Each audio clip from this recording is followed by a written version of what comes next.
கர்த்தருடைய பரிசுத்த நாமத்துக்கு மகிமை உண்டாவதாக. உங்களை இந்த யூடியூபின் வழியாக கூட சந்திப்பதிலே மிகுந்த மகிழ்ச்சி அடைகிறோம். தொடர்ந்து நாம் சில வாரங்களாக இந்த யூடியூபின் வழியாக, ஃபேஸ்புக் வழியாக நம் ஆராதனைகளை ஏறெடுத்துக் கொண்டிருக்கிறோம். நாம் எங்கு ஆராதித்தாலும் தேவன் நம் மத்தியிலே வருகிறதற்கு அவர் உண்மையுள்ளவராக இருக்கிறார். நம்மோடு கூட இருக்கிற தேவன் அவர் உண்மையுள்ளவர். தொடர்ந்து நம்ம ஜெபிக்கலாம். எங்களோடு கூட சேர்ந்து நீங்களும் ஜெபிங்க. கர்த்தர் உங்களை அதிகமாக ஆசீர்வதிப்பார். ஜெபிக்கலாம். ஹல்லேலூயா, ஹல்லேலூயா, ஹல்லேலூயா, ஹல்லேலூயா, ஹல்லேலூயா. ஆண்டவரே உம்மை ஸ்தோத்திரிக்கிறோம், ஸ்தோத்திரிக்கிறோம், ஸ்தோத்திரிக்கிறோம், ஸ்தோத்திரிக்கிறோம், ஸ்தோத்திரிக்கிறோம். நல்லவரே உம்மை ஸ்தோத்திரிக்கிறோம், நல்லவரே உம்மை ஸ்தோத்திரிக்கிறோம் தகப்பனே. ஹல்லேலூயா, ஹல்லேலூயா, ஹல்லேலூயா. எங்கள் பரிசுத்தமானவரே உம்மை துதிக்கிறோம் தகப்பனே. அப்பா ஆண்டவரே எங்களுக்குள்ளாக வாசம் செய்கிறவரே உம்மை ஸ்தோத்திரிக்கிறோம். ஆண்டவரே ஸ்தோத்திரிக்கப்பா. இதுவரையிலும் தேவனே அப்பா ஆண்டவரே ஆண்டவரே காலை மணி போல தேவனே அப்பா எங்களை காத்து கொண்டீரே. உம்மை நன்றியோடு உம்மை ஸ்தோத்திரிக்கிறோம், உம்மை துதிக்கிறோம் தகப்பனே. ஹல்லேலூயா, ஹல்லேலூயா, ஹல்லேலூயா. ஆண்டவரே உம்மை துதிக்கிறோம், துதிக்கிறோம், துதிக்கிறோம் தகப்பனே. எங்கள் நல்லவரே உம்மை துதிக்கிறோம் தகப்பனே. எங்களோடு கூட பேசுகிறவரே உம்மை ஸ்தோத்திரிக்கிறோம் அப்பா. ஆண்டவரே எங்களோடு கூட ஆண்டவரே ஸ்தோத்திரிக்கிறோம் அப்பா ஆண்டவரே. ஹல்லேலூயா, ஹல்லேலூயா, ஹல்லேலூயா. அப்பா உம்மை துதிக்கிறோம், துதிக்கிறோம், துதிக்கிறோம் தகப்பனே. அப்பா ஆண்டவரே ஒரு நாளில் கூட தேவனை கர்த்தர் ஆண்டவரே மீண்டும் ஒரு சியாக தேவனே அப்பா ஆண்டவரே பாதத்தில் அமர்ந்து ஆண்டவரை ஸ்தோத்திரிக்கிறோம் தகப்பனே. அப்பா ஆண்டவரே இந்த வாரத்திற்கான ஆண்டவரை ஸ்தோத்திரிக்கிறோம் தகப்பனே. ஆண்டவரை ஸ்தோத்திரிக்க உடைய வார்த்தை என்று மன்னாவை ஆண்டவரை ஸ்தோத்திரிக்கிறோம்ப்பா. எங்கள் ஒருவருக்கும் அப்பா ஹல்லேலூயா ஆண்டவரை தரப்போதுக்காய் கூட ஜெபிக்கிறோம் தகப்பனே. ஹல்லேலூயா, ஹல்லேலூயா. ஆண்டவரே உம்முடைய பலிபீடத்தில் இருந்து ஆண்டவரே வருகிற வார்த்தையின் வல்லமை ஆண்டவரை ஸ்தோத்திரிக்கிற தகப்பனே. ஆண்டவரே துதிக்கிற தகப்பனே. ஹல்லேலூயா.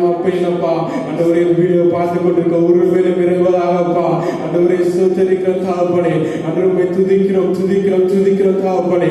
ஹல்லேலூயா, ஹல்லேலூயா, ஹல்லேலூயா. ஆண்டவரே ஸ்தோத்திரிக்கிறோம் அப்பா. ஒரு மாற்றத்தை கொண்டு வரும்போதுக்காக கூட ஜெபிக்கிற தகப்பனே. ஆண்டவரே உம்மை துதிக்கிறோம், துதிக்கிறோம், துதிக்கிற தகப்பனே. ஹல்லேலூயா, ஹல்லேலூயா. ஆண்டவரே பாடல்கள் ஆண்டவரே ஆராதனை ஆண்டவருடைய வார்த்தை எல்லாவற்றும் தேவனுடைய கிருபை ஆண்டவரே முழுவதுமாக இருப்பதற்காக கூட ஜெபிக்கிற தகப்பனே. அப்பா ஆண்டவரே உம்மை துதிக்கிற தகப்பனே. அப்பா உம்மை மாத்திரம் வேண்டுகிறோம், எங்கள் தாழ்த்துகிறோம். இயேசுவின் ஜெபத்தின் ஜீவனுள்ள பிதாவே.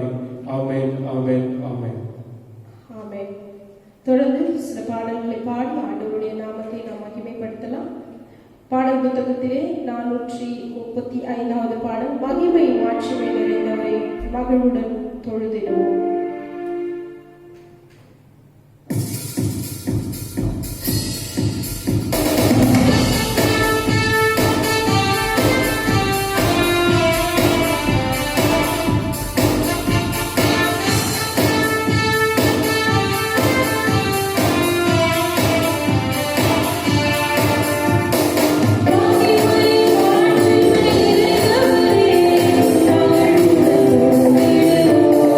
you.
அன்பு என்றால் நம்முடைய தேவனை மாத்திரமே நாம் சொல்ல முடியும். ஏனென்றால் நம்முடைய தேவன் நமக்காக அவருடைய ஜீவனையை கொடுத்திருக்கிறார்.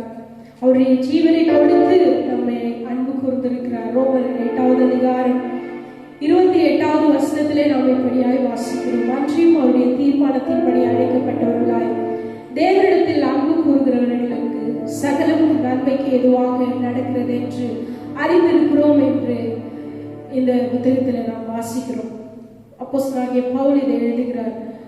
ஆண்டவர்களை அன்பு கூறுகிறவர்களுக்கு, அவருடைய தீர்மானத்தின்படி அழைக்கப்பட்டு அவரிடத்திலே அன்பு கூறுகிறவர்களுக்கு சகலமும் நன்மைக்கு ஏதுவாக நடக்கிறது என்று வேதம் சொல்லுகிறது.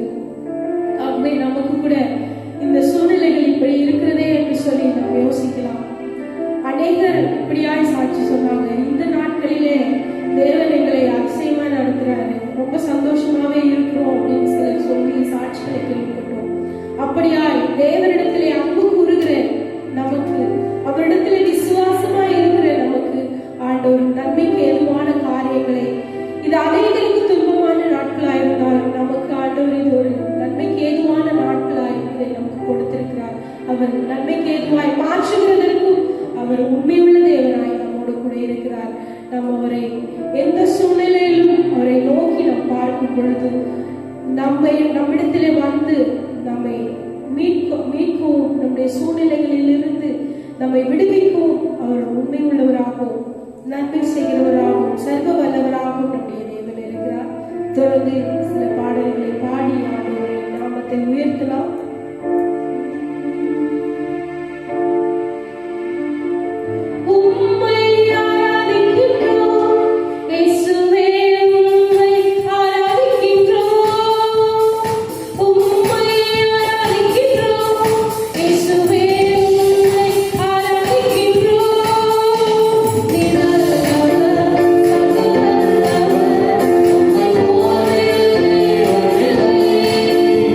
Thank you.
நம்மை அழைத்த தேவன், ஒருபோதும் நம்மை கைவிடாத தேவன், கைவிட மாட்டேன் என்று வாக்கு பண்ணின தேவன் நம்மோடு கூட இருக்கிறார். ஒவ்வொரு நாளும் நம்மை கைவிடாமல், நம்மை விட்டு விலகாமல், நம்ம இப்பொழுது இருக்கிற நிலைமையில கூட ஆண்டவர் நம்மை ஒருபோதும் விட்டு விலகாமல், நம்மை என்றும் கைவிடாமல் இருப்பேன் என்று வாக்கு பண்ணின தேவன் உண்மை உள்ளவராயிருக்கிறார். அவரை மாத்திரம் நாம் நம்பும் பொழுது, அவரை மாத்திரம் எப்பொழுதுமே நாம் நம்பும் பொழுது, இதுதான் ஆண்டவரே எல்லாம் என்று சொல்லி நாம் அவரிடத்துல நம்பிக்கையா இருக்கும் பொழுது அவர் நம்மை ஒருபோதும் கைவிட மாட்டார். எல்லாவற்றையும் நன்மைக்கு எதுவாக செய்து நம்மை ஆசீர்வதித்து வழி நடத்த அவர் உண்மை உள்ள தேவனாயிருக்கிறார். ஜெபிக்கலாம். எங்கள் அன்பின் ஆண்டவரை ஸ்தோத்திரிக்கிறோம் அப்பா, துதிக்கிறோம். தந்தை நல்ல நாளுக்காக நன்றி செலுத்துகிறோம் அப்பா. கொஞ்ச நேரம் உண்மை ஆராதிக்கும்படியாய் கர்த்தர் கொடுத்த கிருபைக்காக நன்றி செலுத்துகிறோம். ஆண்டவரை எங்களோடு கூட சேர்ந்து ஆராதித்த ஒவ்வொருவரையும் கர்த்தர் நீர் அதிக அதிகமாய் ஆசீர்வதிப்பீராக. ஆண்டவரே, நீர் எங்களுக்கு எப்பொழுதும் நல்லவராகவே இருக்கிறீர் ராஜா. ஸ்தோத்திரிக்கிறோம். நீர் நல்லவரும் நல்லவரும் நன்மை செய்கிறவருமாகவே இருக்கிற எங்களுடைய தேவன், எங்களை ஒருபோதும் கைவிட மாட்டேன் என்று வாக்கு பண்ணின தேவன், எங்களை அழைத்த தேவன், நீர் ஒருபோதும் எங்களை கைவிட மாட்டேன் ஐயா. உங்களுக்கு நன்றி செலுத்துகிறோம். ஆண்டவரே, இதை பார்த்து கொண்டு இருக்கிற ஒவ்வொருவரையும் கர்த்தர் நீர் ஆசீர்வதிப்பீராக. நித்திய ஆசீர்வாதங்களினாலே நிரப்புவீராக. குறைவுகளை கர்த்தர் நிறைவாக மாற்றுவீராக. நிறைவாகிய தேவன் எங்களோடு கூட இருக்கும் பொழுது குறைவானவை எல்லாம் ஓடி போகும் என்று நாங்கள் பார்க்கிறோம் தகப்பனே. இந்த தேவன் எங்களோடு கூட இருந்து எல்லாவற்றையும் நிறைவாக்குவீராக. உடைய அன்புள்ள கரங்களில் எங்களை தாழ்த்தி ஒப்புக் கொடுக்கிறோம். நீர் நடத்து. இப்பொழுதும் எங்களோடு கூட உடைய வார்த்தைகளினாலே இடைப்படுவீராக. நீர் பேசுகிற தேவனாகியால் நீர் எங்களோடு கூட பேசுவீராக. உடைய வார்த்தைகளுக்காக நாங்கள் காத்திருக்கிறோம். தொடர்ந்து இடைப்படுவீராக. நடத்தும் ஆசீர்வதி.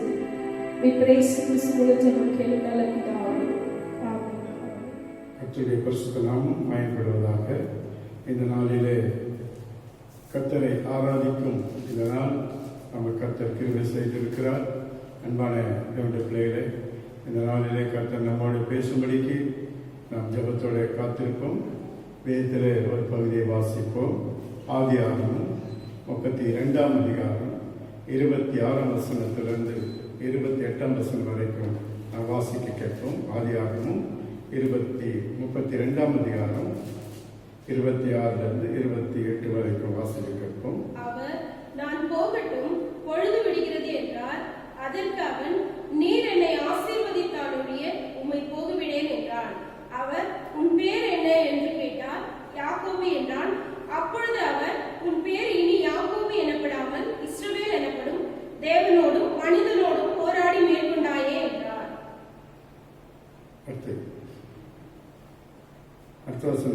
அப்பொழுது யாக்கோபு, உம்முடைய நாமத்தை எனக்கு அறிவிக்க வேண்டும் என்று கேட்டான். அதற்கு அவர், நீ என் நாமத்தை கேட்பானேன் என்று சொல்லி அங்கே அவனை ஆசீர்வதித்தார். ஒரு நிமிஷம் கண்களை மூடி கர்த்தரை நோக்கி நாம் பார்ப்போம். இந்த நாளிலே கர்த்தர் நம்மை ஆசீர்வதிக்கணும், நம்மோடு பேசணும் என்றால் நாம் ரொம்ப நெருக்கத்திலும் சோதனையிலும் நாம் இருக்கிறோம். இந்த நாளை கர்த்தர் நமக்கு ஆசீர்வாதமாக மாற்றி கொடுக்கும்படிக்கு, இன்றைக்கு நம்மோடு பேசும்படிக்கு ஒரு நிமிஷம் கண்களை மூடி கர்த்தரை நோக்கி பார்ப்போம். நல்ல இயேசுவே, நாங்கள் உமக்கு நன்றி செலுத்துகிறோம். ஆசீர்வதிக்கப்பட்ட இந்த நாளுக்காக நன்றி. இந்த நாளிலே நீர் எங்களோடு பேசும் உம்முடைய வார்த்தையை நாங்கள் கேட்க வந்திருக்கிறோம். நீங்க மாத்திரம் பேசும் பேசு மூலம் கேட்கிறோம் பிதாவே. ஆமென். இங்கே வாசித்த இந்த பகுதியில யாக்கோபு நமக்கு நன்றாக தெரியும், தேவனுடைய மனுஷன். அவன் ஜெபிக்கிறான். என்ன ஜெபம் கேட்கிறான்னா, என்னை ஆசீர்வதியும், என்னை நீர் ஆசீர்வதியும் என்று சொல்லி அவன் தேவனத்தில் கேட்கிறான். நீர் என்னை ஆசீர்வதித்தால் ஒழிய உம்மை போகவிடேன். அப்படி என்று சொன்னால் ஆசீர்வாதம் யாருக்கிட்ட இருந்ததுன்னா தேவன் கிட்ட என்றுதான் கிடைக்கிறது. மனிதர்கள் கிட்ட இருந்ததால தேவன் கிட்ட தான். தேவன் தான் நம்மளை ஆசீர்வதிக்கணும். அந்த ஆசீர்வாதத்தை நாம் பெறணும்னா நாம் செய்ய வேண்டிய காரியங்கள் அநேகம் இருக்கிறது. அதுல ஒரு சில காரியங்களை பார்க்கும். முதலாவது 128ஆம் சங்கீதம் 4ஆம் வசனத்தை பார்க்கும்போது 128ஆம் சங்கீதம் 4ஆம் வசனம். கர்த்தருக்கு பயப்படுகிற மனுஷன் இவ்விதமாய் ஆசீர்வதிக்கப்படுவான். யார் ஆசீர்வதிக்கப்படுவாங்கன்னா கர்த்தருக்கு பயப்படுகிற மனுஷர்கள். அது யாரா இருந்தாலும். அதுதான் 115ஆம் சங்கீதத்துல 13ஆம் வசனத்துல பார்க்கும்போது 115:13 பார்க்கும்போது கர்த்தருக்கு பயப்படுகிற பெரியோரையும் சிறியோரையும் ஆசீர்வதிக்கிறார். கர்த்தருக்கு யார் பயப்படுகிறார்களோ அவர்களை கர்த்தர் ஆசீர்வதிக்கிறார். அதனால்தான் யாக்கோபு கேட்டான், என்னை ஆசீர்வதியும், என்னை ஆசீர்வதித்தவர்களுடைய உம்மை போக விடேன். சகல காரியங்கள் அவன் என்னென்ன சூழ்நிலையில இருக்கான்னு நமக்கு தெரியும். அவன் சவுலுக்கு விரோதமாய் பயந்து அவன் ஓடி வந்துதான் ஒரு பக்கத்தில் நின்று தேவனை ஆசீர்வதித்தால் பகைஞர் கூட நண்பர்களாய் மாறுவார்கள், விரோதிகள் கூட நண்பர்களாய் மாறுவார், நேசிக்கிறவர்களாய் மாறுவார்கள். அதனால்தான் அவன் கேட்கிறான், என்னை ஆசீர்வதியும். இப்ப கர்த்தர் ஆசீர்வதிக்க விரும்புகிறார், ஒவ்வொருவரையும் ஆசீர்வதிக்க விரும்புகிறார். முதலாவது பார்க்கும்போது யாரை அவர் ஆசீர்வதிக்கிறார்னா, நீதிமொழிகள் 28ஆம் அதிகாரம் 20ஆம் வசனத்தை வாசிப்போம். நீதிமொழிகள் 28:20. உண்மையுள்ள மனுஷன் பரிபூர்ண ஆசீர்வாதங்களை பெறும். முதலாவது உண்மையுள்ள மனுஷன். நாம் தேவனுக்கு முன்பாகவும் மனிதர்களுக்கு முன்பாகவும் நாம் உண்மையுள்ளவர்களாக இருக்க வேண்டும். உண்மை உள்ளவர்களுக்கு குறைவான ஆசீர்வாதம் அல்ல, பரிபூர்ண ஆசீர்வாதம். அன்பான தேவனுடைய பிள்ளைகளே, தேவன் இந்த காலவேளை நம்மளை ஆசீர்வதிக்க விரும்புகிறார். அந்த ஆசீர்வாதத்தை நாம் பெறணும்னா முதலாவது தேவனுக்கு முன்பாக உண்மை உள்ளவர்களாக இருக்கணும். அதுல பாருங்க, எபிரேயர் 3ஆம் அதிகாரம் 2ஆம் வசனத்துல பார்க்கும்போது, எபிரேயர் 3:2 பார்க்கும் பொழுது, மோசே தேவனுடைய வீட்டில் எங்கும் உண்மையுள்ளவராய் இருந்தது போல இவரும் தம்மை ஏற்படுத்தினவருக்கு உண்மை உள்ளவராய் இருந்தார். இயேசு கிறிஸ்து மோசேக்கு ஒப்பிட்டு சொல்கிறார்கள், அவர் எல்லாவற்றிலும் உண்மை உள்ளவராக இருந்தார். அதனால்தான் அவர் சொல்றாரு, உண்மை உள்ள மனிதன் பரிபூர்ண ஆசீர்வாதத்தை பெறுவான். நாம் உண்மை உள்ளவர்களாக இருக்க வேண்டும் தேவனுக்கு முன்பாக. அன்பான தேவனுடைய பிள்ளைகளே, இன்னைக்கு நம்மை கொஞ்சம் நாம் ஆராய்ந்து பார்ப்போம். நாம் தேவனுக்கு முன்பாக உண்மை உள்ளவர்களாக இருக்கிறோமா? உண்மையை தேவன் எதிர்பார்க்கிறார். உண்மை உள்ள மனுஷன் பரிபூர்ண ஆசீர்வாதத்தை பெறுவான். இரண்டாவது மனிதரை பார்க்கலாம். சங்கீதம் 24:4-5 வசனத்தை பார்ப்போம். 24:4-5. கைகளில் சுத்தமுள்ளவனும் இருதயத்தில் மாசில்லாதவனுமாயிருந்து தன் ஆத்துமாவை மாயைக்கு ஒப்புக்கொடாமல் கபடாய் ஆணையிடாமல் இருந்து இருக்கிறவனே அவன் கர்த்தரால் ஆசீர்வாதத்தையும் தன் ரட்சிப்பின் தேவனால் நீதியும் பெறுவான். கைகளில் சுத்தம், இருதயத்தில் மாசில்லாதவர்கள் அவர்கள்தான் தேவனுடைய ஆசீர்வாதத்தை சுதந்திரித்துக் கொள்வார்கள். அதனால்தான் யாக்கோபு கேட்ட, நீர் என்னை ஆசீர்வதித்தாலுடைய உம்மை போக விடேன். அவனுடைய காரியங்கள் ரொம்ப ஆசீர்வாதத்துக்குட்பட்டது.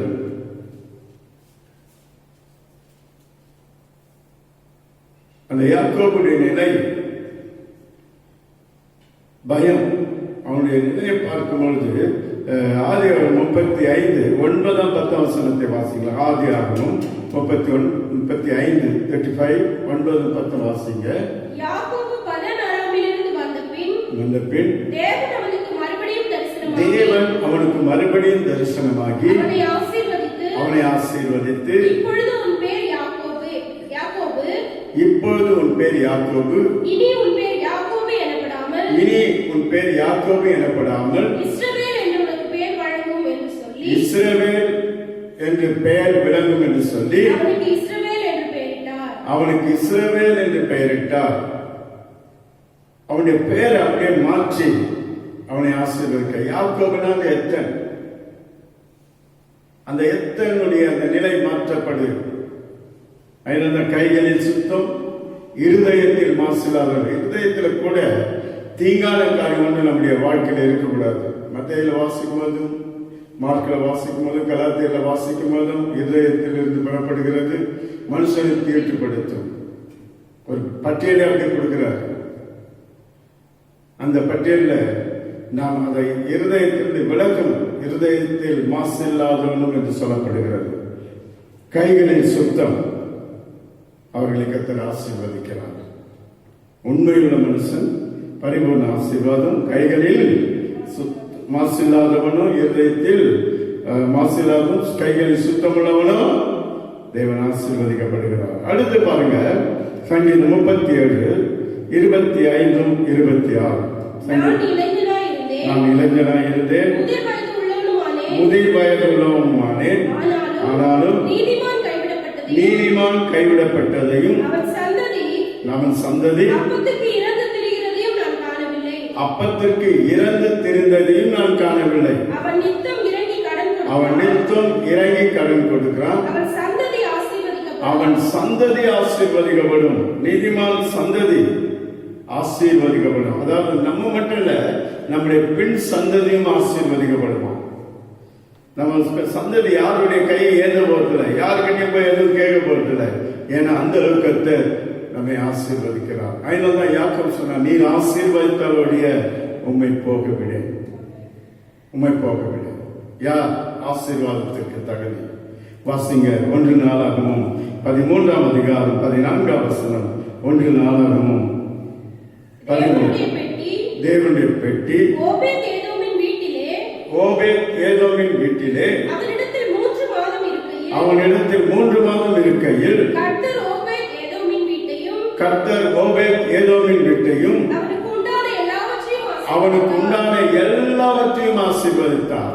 கர்த்தருடைய பெட்டி, உடன்படிக்கை பெட்டி. என்ன அது? எபிரேயர் 9ஆம் அதிகாரம் 4ஆம் 5ஆம் வசனத்தை பார்க்கும்போது, எபிரேயர் 9:4-5 வாசிங்க. அதிலே பொன்னால் செய்த தூபகலசம், உடன்படிக்கை பெட்டியும் இருந்தன. அந்த பெட்டியிலே மன்னா வைக்கப்பட்ட பொற்பாத்திரம், ஆரோனுடைய தலைத்தக்கோல், உடன்படிக்கையின் கற்பலைகளும் இருந்தது. அந்த உடன்படிக்கை பெட்டிக்குள்ள இவையெல்லாம் இருந்தால், உடன்படிக்கை பெட்டினா எது? இப்ப நம்ம கையில இருக்கிறது கர்த்தருடைய வசனம், வேத புத்தகம். அதுதான் உடன்படிக்கை பெட்டி. வேதத்தை நேசிக்கிறவர்களுக்கு மிகுந்த சமாதானம் என்று பார்க்கிறோம். வேதத்தில் உள்ள ரகசியங்களை அறிவதற்கு தங்கள் இருதயங்களை பக்குவப்படுத்தணும். அதனால்தான் துன்மார்க்குடைய ஆலோசனை இடவாமலும், பாவிகளுடைய வழியில நில்லாமலும், பரியாசக்காரர் உட்காரும் இடத்தில் உட்காராமலும், கர்த்தருடைய வேதத்தில் இரவும் பகலும் தியானமா இருக்க மனுஷன் பாக்கியவான். அவன் நீர்கால்களின் ஓரமாய் நடப்பட்டு தன் காலத்தில் தன் கனியை தந்து இலை உதிராது இருக்கிற மரத்தை போல இருப்பான். அவன் செய்வதெல்லாம் வாய்க்கும். உடன்படிக்கை பெட்டி கர்த்தருடைய வசனத்தை கை கொண்டு, கர்த்தருடைய வசனத்தை நேசித்து படித்து அதை கை கொண்டு நடக்கும்போது நாம் பாக்கியவான்கள் மட்டும் இல்லைங்க, ஆசீர்வாதத்தை சுதந்திரிக்கிறவர்கள். ஓபேத் ஏதோம் வீட்டில் 3 மாதம் இருக்கையில் அவனையும் அவன் வீட்டையும் கர்த்தர் ஆசீர்வதித்தார். தாவீதுக்கு தெரியப்படுத்தின போது, தாவீது என்னையும் அவர் ஆசீர்வதிக்கணும், என் நாட்டையும் ஆசீர்வதிக்கணும் தான் உடன்படிக்கை பெட்டி உடனே எடுத்துட்டு வரதுக்கு அவர் பிரயாசப்பட்டார். அன்பான என்னுடைய பிள்ளைகளே, கர்த்தருடைய வார்த்தை எங்க இருக்கிறதோ அங்க ஆசீர்வாதம் இருக்கிறது. கர்த்தருடைய வாக்குத்தத்தங்கள் எங்க இருக்கிறதோ அங்க ஆசீர்வாதம் இருக்கிறது. ஏன்னா வாக்கு பண்ணினவர் வாக்கு மாறாதவராக இருக்கிறார். அன்பான தேவனுடைய பிள்ளைகளே, நம்மை கொண்டு நாம் ஆராய்ந்து பார்ப்போமா? நாம் தேவனுடைய ஆசீர்வாதத்தை சுதந்திரத்துக் கொள்ளலாம். முதலாவது கர்த்தருடைய வார்த்தைக்கு நாம் கீழ்ப்படினோம். கர்த்தருடைய வார்த்தையை நேசிக்கணும்.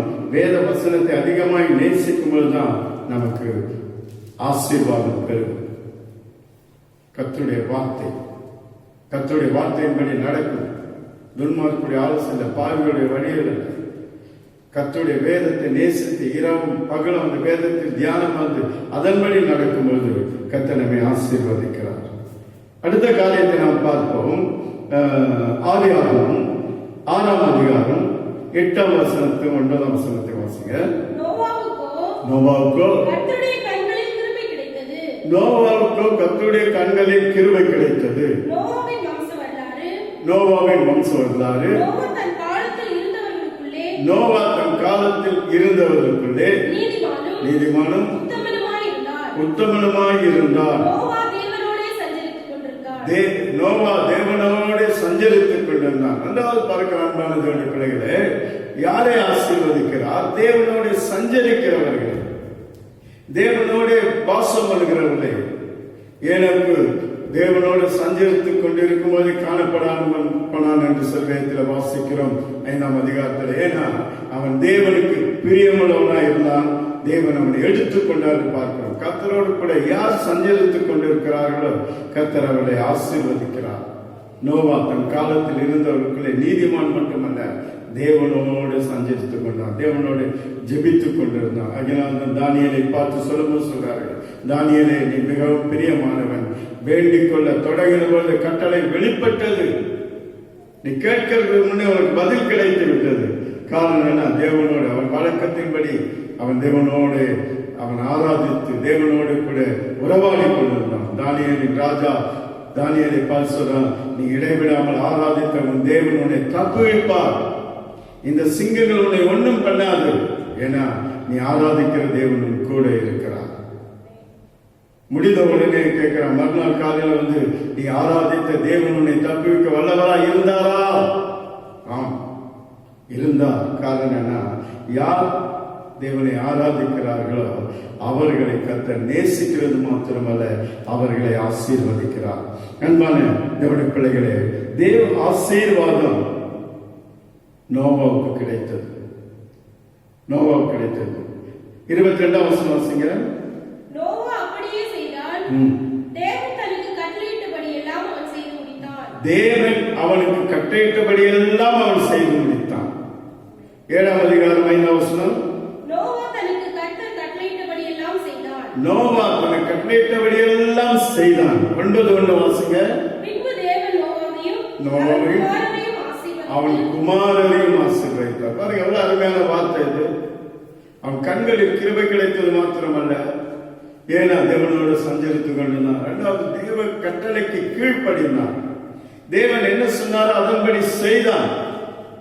ஆகினாலே நோவா மட்டும் ஆசீர்வதித்த அப்படி விட்டுல, அவன் சந்ததியும் கர்த்தர் ஆசீர்வதித்தான். நீங்க கர்த்தருக்கு பயந்து நடக்கும் பொழுது, தேவனை சார்ந்து ஜீவிக்கும் பொழுது கர்த்தர் உங்களை ஆசீர்வதிப்பார். யாக்கோபு கேட்டான், என்னை ஆசீர்வதியும், உங்களுடைய ஆசீர்வாதம் தான் எனக்கு இருக்க பயம் போயிடும், உங்களுடைய ஆசீர்வாதம் வந்தா எனக்கு போய் என்னுடைய சகோதரர் எனக்கு நண்பர்களாய் மாறுவார்கள், ஊர் ஜனங்களை என்னை நேசிப்பார்கள் கேட்டான்.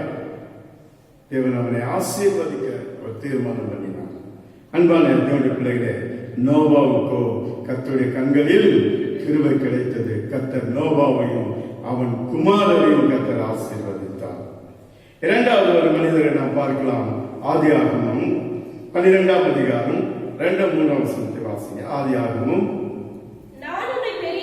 நான் உன்னை பெரிய ஜாதியாக்கி உன்னை ஆசீர்வதித்து உன் பேரை பெருமைப்படுத்துவேன், நீ ஆசீர்வாதமாயிருப்பாய். ஓபேத் ஏதோமிட்டை ஆசீர்வதித்த கர்த்தர் நோவாவையும் உன் குடும்பத்தையும் ஆசீர்வதித்த கர்த்தர் ஆபிரகாமை பார்த்து சொல்றாரு, உன்னை ஆசீர்வதிப்பேன், உன் பேரை பெருமைப்படுத்துவேன், நீ ஆசீர்வாதமாயிருப்பாய், நீ ஆசீர்வாதமாயிருப்பாய். அன்பான தேவனுடைய பிள்ளைகளே, அவர் தேவன் ஆபிரகாமை ஆசீர்வதிக்க காரணம் என்னன்னா, ஆபிரகாம் கூட தேவனுடைய வார்த்தைக்கு கீழ்ப்படிந்தான். தேவனை ஏற்றுக்கொண்டு அவருக்கு அவருடைய வார்த்தை கீழ்ப்படிந்தபடினாலே அவர் சொல்றார், உன்னை ஆசீர்வதிப்பேன், உன் பேரை பெருமைப்படுத்துவேன், நீ ஆசீர்வாதமாயிருப்பாய். 14ஆம் அதிகாரம் 18ஆம் வசனத்திலிருந்து வாசிங்க. 14. அன்றியும் உன்னதமான தேவனுடைய ஆசாரியனாயிருந்த சாலோமின் ராஜாவாகிய மெல்கிதேசேக்கு அப்பமும் திராட்சரசமும் கொண்டு வந்து அவனை ஆசீர்வதித்து வானத்தையும் பூமியும் உடையவராகிய உன்னதமானவருடைய ஆசீர்வாதம் ஆபிரகாமுக்கு உண்டாவதாக. உன் சத்துருக்களை உன் கையில் ஒப்புக் கொடுத்த உன்னதமான தேவனுக்கு ஸ்தோத்திரம் என்று சொன்னான். இவனுக்கு ஆபிரகாம் எல்லாவற்றிலும் தசம பாகம் கொடுத்தான். அன்பான தேவனுடைய பிள்ளைகளே, எவ்வளவு அருமையான வார்த்தை பாருங்க. ஆபிரகாமை கர்த்தர் ஆசீர்வதிக்க காரணம் என்னன்னு கேட்டீங்கன்னா, சீமானாய் அவனை ஆசீர்வதித்திருக்கிறார். அவருடைய ஆசீர்வாதம் ரொம்ப பெரிதா இருக்கிறது. என்ன காரணம்னா, அவர் தனக்கு வருகிற எல்லாவற்றிலும் ஆண்டவருக்கு தசமபாகம் கொடுத்தார். தசமம் கொடுக்கிறவர்களை ஆசீர்வதிப்பார். அதுதான் எப்போதும் சொல்லுது. மல்கியா 3ஆம் அதிகாரம் 10ஆம் வசனத்துல பார்க்கும்போது, வானத்தின் பலகனை திறந்து இடம் கொள்ளாமல் போக மட்டும் உன்னை ஆசீர்வதிப்பேன். எப்போது? தசமபாகம் காணிக்கைகளை பண்டக சாலையில கொண்டு வந்து சேர்க்கும் பொழுது, கர்த்தருக்கு கொடுக்கும் பொழுது ஆசீர்வாதம். ஆபிரகாமின் ஆசீர்வாதத்தின் நிலை என்ன பாருங்க. 22ஆம் வசனம் வாசிங்க. அதற்கு ஆபிரகாம் சோதோமின் ராஜாவை பார்த்து, ஆபிரகாமை ஐஸ்வர்யவான் ஆக்கினேன் என்று நீர் சொல்லாதபடிக்கு நான் ஒரு சரட்டையாகிலும் பாதரட்சியின் வாரையாகிலும் உமக்கு உண்டானவைகளில் யாதொன்றையாகிலும் எடுத்துக்கொள்ளேன் என்று வானத்தையும் பூமியும் உடையவராகிய உன்னதமான தேவனாகிய கர்த்தருக்கு நேராக என் கைகளை உயர்த்துகிறேன். அன்பானவர்களே, ஆபிரகாம் தைரியமா சொல்ல காரணம், கர்த்தர் என்னை ஆசீர்வதித்திருக்கிறார். இப்ப கர்த்தருடைய ஆசீர்வாதம் ஆபிரகாமுக்கு நிறைவா இருக்க காரணம் என்ன? அவன் எல்லாவற்றிலும் கர்த்தருக்கு தசமபாகம் கொடுத்தான். தசமபாகம் கொடுக்கும் பொழுதுதான் ஆசீர்வாதம் பெறுகிறது. நாம் தசமபாகம் சொல்லும்போது நாம் அலட்சியப்படுத்துகிறோம்.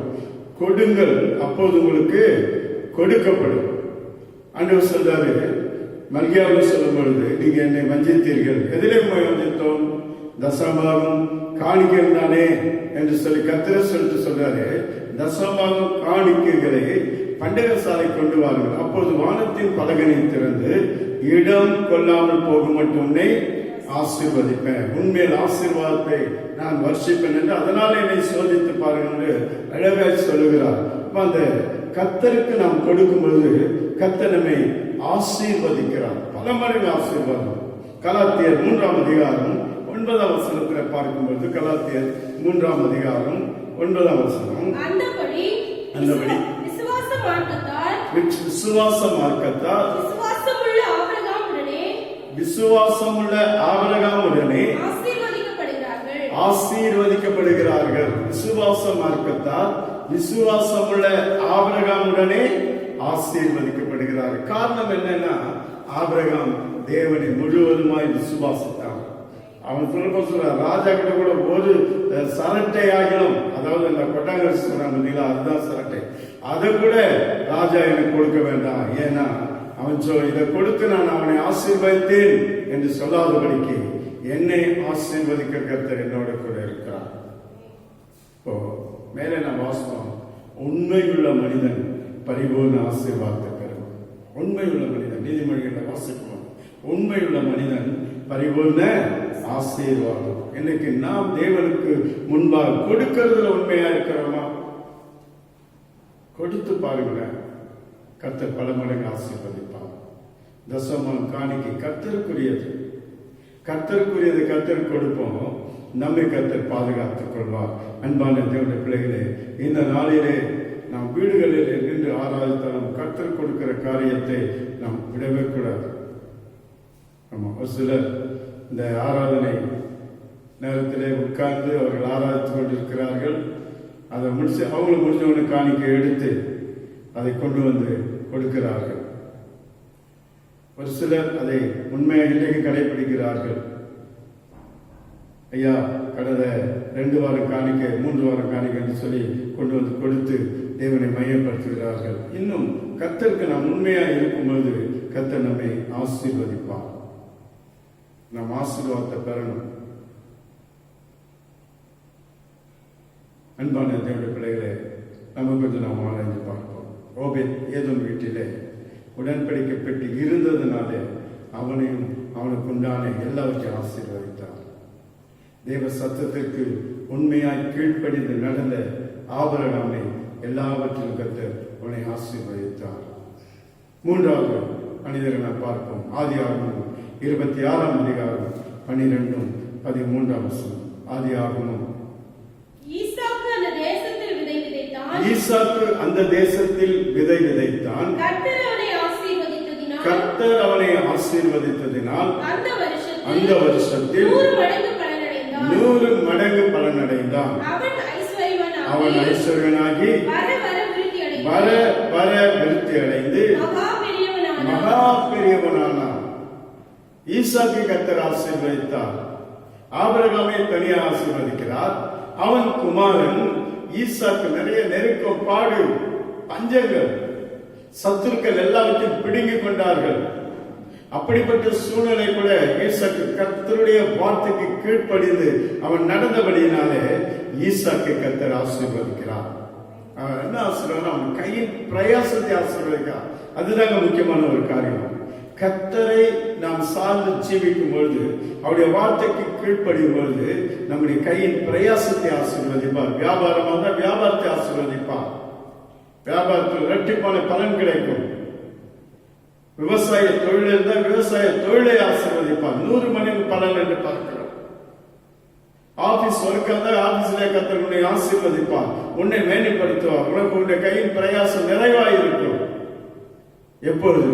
கர்த்தருடைய வார்த்தைக்கு கீழ்ப்படிந்து நடக்கும்போது, கர்த்தருடைய வார்த்தைக்கு செவி சாய்த்து நடக்கும்போது கர்த்தர் உன்னை ஆசீர்வதிக்கிறார்.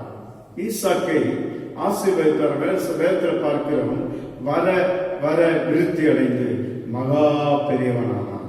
உடனே ஆசீர்வாதம் வந்து விழுந்தல்ல, வர வர விருத்தி அடைந்து மகா பெரியவனானான். அன்பான தேவனுடைய பிள்ளைகளே, ஆசீர்வாதம் உனக்கு காத்து கொண்டிருக்கிறது. ஆசீர்வாதம் உன்னை தேடி வந்து கொண்டிருக்கிறது. அதை நீ பெற்றுக்கொள்ள வேண்டும். எப்படி பெற்றுக்கொள்வார்? தேவனுடைய வார்த்தைக்கு கீழ்ப்படி, தேவ சத்தத்துக்கு கீழ்ப்படி. அவர் என்ன சொல்றாரோ அதன்படி செய்து பாரு. கர்த்தர் நிச்சயமாய் உன்னை ஆசீர்வதிப்பார். ஈசாக்கை ஆசீர்வதித்தார், உன்னை ஆசீர்வதிப்பார். அது மாத்திரமல்ல, அதிகாரம் வாசிக்கும் போது அவனை விரோதித்தவர்கள் வந்து சொல்றாங்க, கர்த்தர் உம்மோடு இருக்கிறதை நாங்கள் பார்க்கிறோம், கர்த்தர் உம்மை ஆசீர்வதித்திருக்கிறதை நாங்கள் பார்க்கிறோம். அந்த அதிகாரத்தை நீங்கள் வாசம் பார்த்தீங்கன்னா உங்களுக்கு நன்றாக புரியும். அன்பான தேவனுடைய பிள்ளைகளே, ஆபிரகாமை மட்டும் அவர் ஆசீர்வதிக்கிறார். அவர் குமாரனாகிய ஈசாக்கையும் ஆசீர்வதித்து அவனை மேன்மைப்படுத்தினார். அந்த ஆசீர்வாதம் யாக்கோபோடும் இருக்கிறது. ஏன்னா யாக்கோபு முதலே கேட்கிறார், என்னை ஆசீர்வதித்தபடிய உம்மை போக விட, நீ என்னை ஆசீர்வதிக்கணும், உம் ஆசீர்வாதம் எனக்கு வேண்டும். நீங்க பாத்தீங்கன்னா யாக்கோபு தேவனோட போராடினார். அங்க வேதம் சொல்லப்படுகிறது, நீங்க வாசித்து பாருங்களேன். ஓசியாவின் புஸ்தகம் 12ஆம் அதிகாரம் 3ஆம் 4ஆம் வசனத்தை வாசிப்போம். ஓசியா 12 3 4 வாசிங்களேன். அவன் தாயின் கர்ப்பத்திலே சகோதரருடைய குதிகாலை பிடித்தான், சகோதரர்கள் குதிகாலை பிடித்தான். தன் பலத்தினால் தேவனோட போராடினான், அவன் தூதனானவரோட போராடி மேற்கொண்டான், அழுது அவரை நோக்கி கெஞ்சினான். பெத்தேலிலே அவனை கண்டு சந்தித்து அவ்விடத்திலே அவனோட பேசினார். போராடினான். மனிதனோடும் தேவனோடும் போராடி மேற்கொண்டாய் என்று சொல்லி 32ஆம் அதிகாரத்தில் வாசிக்கும். தேவனோடும் மனிதரோடும் போராடி மேற்கொள்கிற ஒரு சக்தி யாக்கோபுக்கு இருந்தது. அதனால சொன்னார், நீர் ஆசீர்வதித்தால் வழிய உம்மை போக விட. என்ன? கர்த்தர் தான் ஆசீர்வதிக்கணும். மனிதனுடைய ஆசீர்வாதம் நம்மை ஒன்றும் பண்ணாது. மனிதனுடைய ஆசீர்வாதம் பின்னாடி சொல்லி காட்டுவாங்க. கர்த்தர் அப்படி அல்ல, அவனை வர வர விருத்தி அடைந்து மகா பெரியவனாக்கினான். மகா உன்னை பெரிய ஜாதியாக்குவார், உன்னை பெரிய மனிதனாய் மாற்றுவார். நீ யாருடைய கையை ஏந்த போறதில்ல, கர்த்தர் உன்னை ஆசீர்வதிக்க போகிறார். அடுத்த ஒரு மனிதரை பார்ப்போம்.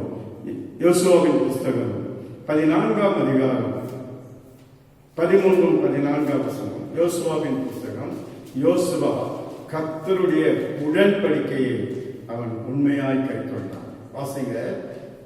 அப்பொழுது யோசுவா எப்ரோனின் குமாரனாகிய காலேபை ஆசீர்வதித்து எப்ரோனை அவனுக்கு சுதந்திரமாக கொடுத்தான். ஆதலால் கேனாசியனாகிய எப்ரோனின் குமாரனாகிய காலேப் இஸ்ரவேலின் தேவனாகிய கர்த்தரை உத்தமமாய் பின்பற்றினபடி பின்பற்றினபடியினால் உத்தமமாய் பின்பற்றினபடியினால் இந்நாள் மட்டும் இருக்கிறபடி எபிரோன் அவனுக்கு சுதந்திரமாயிற்று. எபிரோன் அவனுக்கு ஒரு சுதந்திரமாய் மாறிற்று. இந்நாள் இருக்கிறபடி காலேப் தேவனை உத்தமமாய் பின்பற்றினார். ஈசாக்கு கீழ்ப்படிந்தார். தேவனை சார்ந்து ஜீவித்தார். வர வர விருத்தி அடைந்து பெரிய மனிதனாய் மாறினார். ஆனால் காலேப் உத்தமமாய் தேவனை பின்பற்றினார். உண்மையாய் தேவனை பின்பற்றினபடினாலே கர்த்தர் அவனை ஆசீர்வதித்தார். உபாகமம் 1 அதிகாரம் 36 வசனம் வாசிங்க. உபாகமம். எப்னேயின் குமாரனாகிய காலேப் மாத்திரம் அதை காண்பான். அவன் கர்த்தரை உத்தமமாய் பின்பற்றினபடியால் நான் அவன் மிதித்து வந்த தேசத்தை அவனுக்கும் அவன் பிள்ளைகளுக்கும் கொடுப்பேன் என்று ஆணையிட்டார். உத்தமமாய் பின்பற்றி வந்தபடியினாலே அவன் வாக்குத்தத்தத்தை உறுதியாய் பற்றி பிடித்தான். ஆண்டவர் சொன்னாரு, கானான் தேசத்தை உங்களுக்கு தருவேன் சொல்லி. யோசுவா காலேப் 2 பேரை அனுப்பும் போது யோசுவாவும் காலேபும் அவர் சுற்றி வந்த அந்த பட்டணத்தை பார்த்து சொன்னாங்க, அதை நம்ம எளிதாய் சுதந்திரித்துக் கொள்வோம். ஏன்னா அதுல கர்த்தர் வாக்குத்தத்தம் இருக்கிறது. மற்றவர்கள் பயப்படுறாங்க, அவங்க ராட்சசர் இருக்கிறார்கள், அந்த தேசம் நமக்கு கிடைக்காது. ஆனால் இவர்கள் சொன்ன காரியம் என்ன? கர்த்தர் சொன்னார், கானான் தேசம் நமக்கு தான், பாலும் தேடும் ஒரு கானான் தேசம் நமக்கு தான். அங்க இருக்கிற ஒரு ராட்சசர்களோ அங்க இருக்கிறவர்கள் துன்மார்க்கம் அதெல்லாம் எனக்கு தெரியாது. கர்த்தர் சொன்னா அதை செய்வார். அது அந்த வாக்குத்தத்தத்தை அவன் நம்பினபடினாலே இன்னைக்கு எப்ரோனை அவனுக்கு சுதந்திரமாய் கொடுக்கிறார். அது மாத்திரமல்ல, அவனை கர்த்தர் என்ன பண்றாரா? ஆசீர்வதிக்கிறார் என்று பார்க்கிறோம். அன்பான தேவனுடைய பிள்ளைகளே, அவன் கால் வைக்கும் தேசமெல்லாம் அவனுக்கு சுதந்திரமா கொடுத்தான். எங்கெல்லாம் போறானோ அங்கெல்லாம் அவனுக்கு ஆசீர்வாதம். ஒரு இடத்திலும் அவன் தரித்திரனாய் காணப்படவில்லை. கர்த்தர் அவனை ஆசீர்வதித்தார். அன்பான தேவனுடைய பிள்ளைகளே, நம்மை கொஞ்சம் நாம் ஆராய்ந்து பார்ப்போம். என்ன புத்தகம் 14 அதிகாரம் 24 வசனம். என்னாகமம் 14:24. என்னுடைய தாசனாகிய காலேப் வேறே ஆவியை உடையவனாய் இருக்கிறபடினாலும் உத்தமமாய் என்னை பின்பற்றி வந்தபடியினாலும் அவன் போய் வந்த தேசத்திலே அவனை சேர பண்ணுவேன். அவன் சந்ததியார் அதை சுதந்திரித்து, அவன் மாத்திரமல்ல அவன் சந்ததிக்கு அந்த தேசத்தை கொடுப்பேன். ஏன்னா அவன் என் வாக்குத்தத்தத்தை மறக்கல, எனக்கு உண்மையா இருந்தான், என் வார்த்தைக்கு கீழ்ப்படிந்தான், என்னை உத்தமமாய் பின்பற்றினான். ஆகினாலே அவனுக்கு அவன் போய் வந்த தேசத்தை அவனுக்கும் அவன் சந்ததிக்கு என்ன பண்ணுவேன்? சுதந்திரமாக கொடுப்பேன். அவன் சந்ததியை கூட ஆசீர்வதிப்பேன். இன்னைக்கு நீங்க உங்களை மட்டும் பார்த்துக் கொள்ளாதீங்க, உங்க பிள்ளைகளின் சந்ததி, உங்க பிள்ளைங்க ஆசீர்வாதமா இருக்கணும். நாம ஆசீர்வாதமா இருக்கட்டும் போடுவோம். நம் பிள்ளைகள் ஆசீர்வாதமா இருக்கணும். நம்ம தேவனை தேடணும். இதை பார்த்து கொண்டிருக்கிற, இதை கேட்டுக்கொண்டிருக்கிறேன் அன்பான தேவனுடைய பிள்ளைகளே, தேவன் உங்களை ஆசீர்வதிக்க அவர் ஆவலாய் காத்துக் கொண்டிருக்கிறார். அதனால்தான் யாக்கோபு சொன்ன, என்னை ஆசீர்வதித்தபடிய உம்மை போகவிடு. கடைசியாக வாசிப்போம் 1 நாளாகமம் 17:21. 1 நாளாகமம் 17:27. இப்பொழுதும் உமது அடியானின் வீடு என்றென்றைக்கும் உமக்கு முன்பாக இருக்கும்படி அதை ஆசீர்வதித்தருளினி. கர்த்தராகிய தேவரீ அதை ஆசீர்வதித்தபடியினால் அது என்றைக்கும் ஆசீர்வதிக்கப்பட்டிருக்கும் என்றார். தாவீது அவர் ராஜாதான், அவருக்கு நிறைய பொன்னும் பொருளும் இருக்கிறது.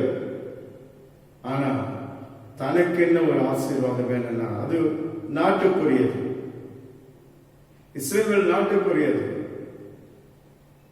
ஆனா என்னை ஆசீர்வதி என்று சொல்லிட்டு அவர் சொல்றாரு, என்னை நீ ஆசீர்வதித்ததுனால நான் இப்ப ஆசீர்வாதமா இருக்கிறேன். அந்த ஆசீர்வாதம் எனக்குள்ளே நிலைத்திருக்கிறது. அன்பான தேவனுடைய பிள்ளைகளே, தாவீது கிங் ஆஃப் கிங் என்று பெயர் பெற்றார். காரணம் என்ன? அவர் தேவனை உண்மையாய் பின்பற்றினார். அப்போஸ்தலர் நடவடிக்கைகள் 13ஆம் அதிகாரம் 22ஆம் வசனத்தில் பார்க்கும் பொழுது, பின்பு அவர் அவனை தள்ளி தாவீதை அவர்களுக்கு ராஜாவாக ஏற்படுத்தி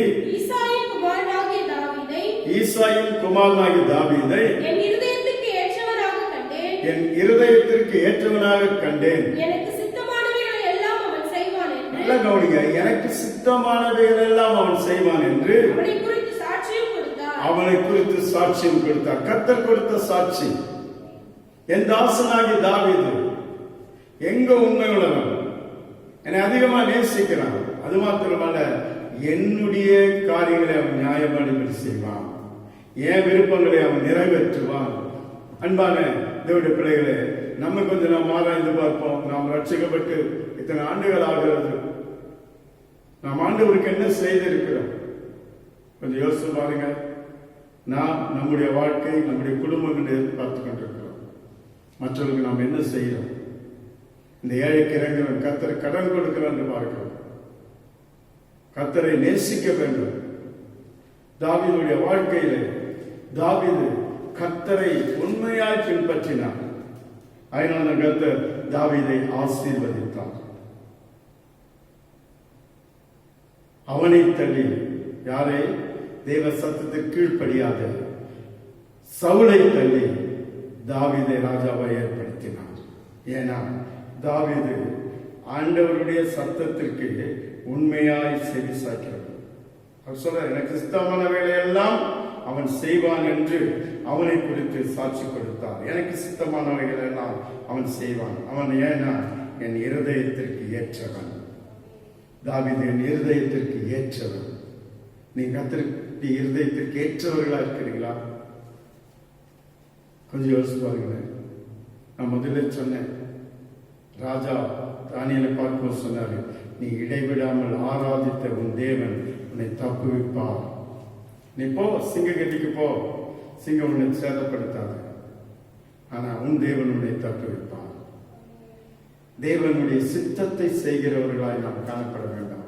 இடைவிடாமல் ஆராதித்தான், வழக்கத்தில் ஆராதித்தான் என்றெல்லாம் நாம் பார்க்கிறோம்.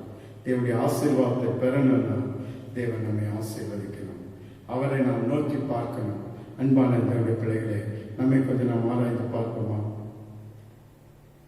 ஆண்டவர் ஏதோமை ஆசீர்வதித்தார், ஆபிரகாமை ஆசீர்வதித்தார், ஈசாக்கை ஆசீர்வதித்தார், யாக்கோபை ஆசீர்வதித்தார், காலேபை ஆசீர்வதித்தார், தாவீதை ஆசீர்வதித்தார். உன்னை ஆசீர்வதிப்பார், உன் குடும்பத்தை ஆசீர்வதிப்பார். அது மாத்திரமல்ல, உன் பிள்ளைகளை ஆசீர்வதிப்பார். இன்றைக்கு பிள்ளைகள் கடன் பிரச்சனை இருக்கலாம், பிள்ளைகள் துன்மார்க்க வழியில போய்கொண்டிருக்கலாம், பிள்ளையுடைய சூழ்நிலை வித்தியாசமா இருக்கலாம். நீ கர்த்தருடைய பிள்ளைதான். உன் பிள்ளையால நீ கண்ணீர் வடிக்கலாம், உன் பிள்ளைக்காக நீ வெட்கப்படலாம். ஆனா இன்றைக்கு நீ ஜெபம் பண்ணா உன் பிள்ளைகளை ஆசீர்வதிப்பார், உனக்கு உண்டானவர்களை ஆசீர்வதிப்பார், உன் சகோதரிகளை ஆசீர்வதிப்பார். அவரை நோக்கி பார்ப்போமா? ஆபிரகாம் யாக்கோபுக்கு எல்லாம் இருந்தது. 2 பரிவாரங்கள் என்று வேதத்தில் வாசிக்கிறோம். ஆடு மாடுகள், பிள்ளைகள், வேலைக்காரிகள் நிறைய இருந்தாங்க. ஆனா அவையெல்லாம் அவனுக்கு சமாதானத்தை கொடுக்கல. அவன் திரும்ப உட்கார்ந்து ஜெபித்து ஆண்டவர்கிட்ட கேட்டான், நீர் என்னை ஆசீர்வதி. இந்த ஆசீர்வாதம் வேற, என்னை பார்க்கிறவர்கள் என்னை நேசிக்கணும், என் பிள்ளைகள் பின் சந்ததி ஆசீர்வதிக்கப்படணும் என்று சொல்லி யாக்கோபு கேட்டு, என்னை ஆசீர்வதித்தாலோடு நம்மை போகவில்லை என்று சொன்னார். கர்த்தர் அவனை ஆசீர்வதித்தார் என்று சொல்லி நாம் வேதத்தில் வாசிக்கிறோம். உங்களையும் தேவன் ஆசீர்வதிக்க போகிறார். அவரை நோக்கி பாருங்கள். ஆபிரகாமுக்கு மட்டும் தேவன் அல்ல, உங்களுக்கும் எனக்கும் அவர் தேவனா இருக்கிறார். நாம் தேவ சத்தத்துக்கு கீழ்ப்படிவோம். கர்த்தர் நம்மை ஆசீர்வதிப்பார். கண்களை மூடி கர்த்தரை நோக்கி பார்ப்போமா? நல்ல இயேசுவே, நாங்கள் உமக்கு நன்றி செலுத்துகிறோம். ஆசீர்வதிக்கப்பட்ட இந்த நாளுக்காக நன்றி. கடந்த மாதம் வந்து எங்களை பாதுகாத்து இந்த 5ஆம் மாதம் ஆண்டவரே, இந்த முதல் வாரம் எங்களுக்கான கிருபை செய்தினேன். நன்றி ராஜா. தொடர்ந்து நீர் எங்களை ஆசீர்வதி, எங்களை கனப்படுத்தும். நாங்கள் என்ன செய்யணும்? உம்மை நோக்கி பார்க்கணும், உமக்கு உண்மையா இருக்கணும், உமக்கு கொடுக்கணும். அதில் எங்களை தகுதிப்படுத்தும், எங்களை ஆசீர்வதி. இயேசு மூலம் கேட்கிறோம் பிதாவே, ஆமென். நாத்துமாவே கர்த்தரை ஸ்தோத்திரி, முழுமே பரிசுத்த நாமத்தை ஸ்தோத்திரி. நாத்துமாவே கர்த்தரை ஸ்தோத்திரி, கர்த்தர் செய்த சகல வாழ்வு மறவாதே. ஆமென். நம்முடைய கர்த்தராகிய இயேசுவின் கிருபை, பிதாவுடைய அன்பு, பரிசுத்தாவுடைய அநினைக்கும் சமாதானம், நன்மை, ஆசீர்வாதங்கள் நம் அனைவரோடு கூட என்றும் இருப்பதாக. ஆமென். அன்பான தேவனுடைய பிள்ளைகளே, கர்த்தர் கொஞ்ச நாள் நம்மை ரெஸ்ட் எடுக்க வச்சிருக்காங்க நினைச்சு கொள்ளுங்க. நல்ல வேதத்தை வாசிங்க, ஜெபியுங்க, மற்றவர்களுக்காகவும் ஜெபிங்க, சபையாருக்காகவும் ஜெபம் பண்ணுங்க. இந்த நாளை வீணாக்காமல் உங்களை காத்துக்கொள்ளுங்க. கர்த்தர் உங்களை ஆசீர்வதிப்பார். நன்றி.